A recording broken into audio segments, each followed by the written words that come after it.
बिटिसिआव मा सोलिगासिनो दं एसे सावरायनोसै दिनैनि लाइभनि गेजेरजों।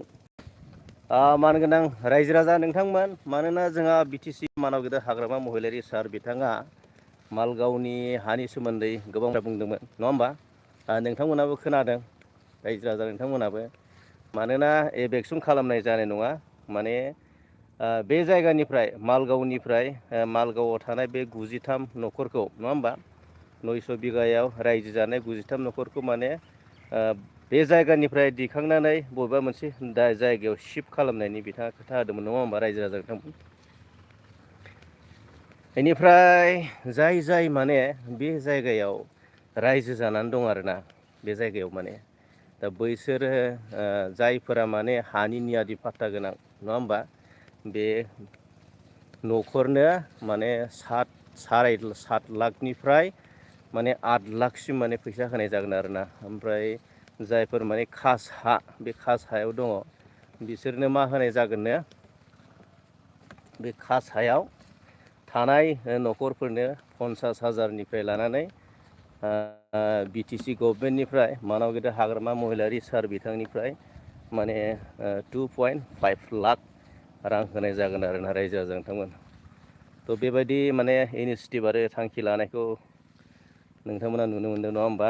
दा रिसेन्टलि बे मालगाव ओनसोलाव रायजो राजाफोरा थुबुर जादों, सावरायदों।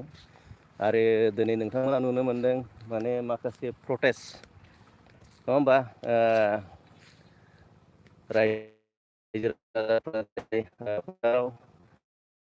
बे हाखौ माने मा एपिडिसिएलनो होनो हानाय नङा। नांगौबा जिउ गारगोन, थै होगोन, अब्लाबो बे हाखौ होनो हानाय नङा। ओमफ्राय बे जायगाया स्पेसियेलि बुंनो थाङोब्ला माने ट्राइबेल बेल्ट एन्ड ब्लकआव गोलैयो आरोना, बर'फोरनिसो आरो हाया। एकदम बर'फोरनि एकदम गोदोनिफ्राय रायजो जाबोनाय, ओरैबायदि रायजो जाबोनाय माने बेयावनो माने ना गुरनानै जानाय, दुगैनाय, गेलेबोनाय, ओरैबायदि बर'नि जायगामोन आरोना। बेयाव माने गुबुन जाथिफोरा फैनानै हरखाब माने ओरैबायदि जायगा लाफैबाय। दा बै गुबुन जाथिफोरा दा माने बिसोरसो बिटिसि गभर्नमेन्टनिफ्राय माने मोनसे स्थायि सेटेलमेन्ट मोननो थांगासिनो दं आरोना। हा होनानै न' लुनानै बायदि बायदि लुना होनानै दोननायनि मोनसे प्लेनिं आरोना सरखारनि। बे मोनसे थांखि आरोना, इनिसियेटिभ रायजो राजाजों। थ' गासैबो माने सरकारा, गभर्नमेन्टआ जि प्लेनिं खालामदों, इनिसियेटिभ लादों, थांखि लादों, बेफोरखौ माने रायजो राजाफोरा दिनै माने अपस खालामदों आरोना, हेंथा होदों, माने मानिनायखौ नुनो मोनाखै आरोना, मानिनाय नङा। बेयाव माने जोंनि बिटिसिनि सिङावनो माने बिसोरखौ माने होनाय जागोन आरोना, थानो होनाय जागोन। थ' जेरैबो माने बर'फ्रा खहा आरो बर'फोरनिनो खहा दं आरोना रायजो राजा नोंथांमोन। माने जेरैबो खहा, बिसोरथ' बे जायगानि नंखायामोन। आरो दिनै बिसोरखौ बे जायगाखौ माने बे जायगानिफ्राय शिफ्ट खालामनानै गुबुन मोनसे जायगायाव होयोब्लाबो माने बर'निनो खहा आरोना। थ' रायजो राजाफ्रा बेफोरखौ मानिनायखौ नुनो मोनाखै। आरो थांनाय समाव नोंथांमोना नुनो मोनदों इउ पि पि एल गभर्नमेन्टनि दिनाव मानाव गेदेर प्रमद बर'नि दैदेननाय जि सरकारनि दिनाव मोनसे एपिडिसिएलनि मा होनामोन बे आदानिनो हा हगारनो नागिरनाय, नङा होमबा? दा बेयावबो गोबां बर'फ्रा प्रटेस्ट खालामदों, स्पेसियेलि माने बि पि एफ गभार्नमेन्टनिफ्राय मोनसे सापर्ट लानानै, नङा होमबा? बि पि एफनि जानानै, नङा होमबा? बि पि एफनि जायफोर सापर्टार, जाय मोजां मोनग्रा, बिथांमोनानो स्पिसियेलि बाहागो लादोंमोन आरो गोबां रायजो राजा प्रटेस्ट खालामदों। पेट्रल लुना लालायनायसिम मोनसे थासारियाव फैदोंमोन आरोना।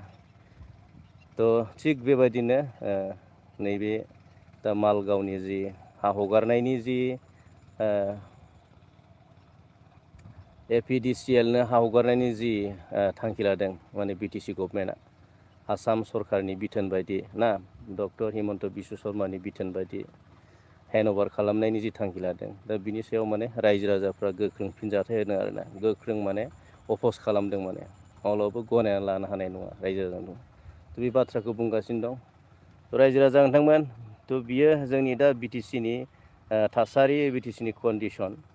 दा गोबां इन्डास्ट्रि गायसननायनि प्लेनिंआव दङ नाथाय थ' गोबां दैदेनगिरिफोरानो बुंदों माने ट्राइबेल बेल एन्ड ब्लकआव माने बेबायदि मोन्थाय गैया अधिकार गैया थ' बे बाथ्राखौ बुंदों दा समाजो फोरमायसिगोन नङा होमबा दा बे जायगाया सरकारजों आरो पाब्लिकजों मा माने कमप्रमाइस जायो नङा होमबा थ' रायजो राजा नामा दिनैनि लाइभखौ बेखिनियाव दोनथ'बाय गोजोन्थों थेंक इउ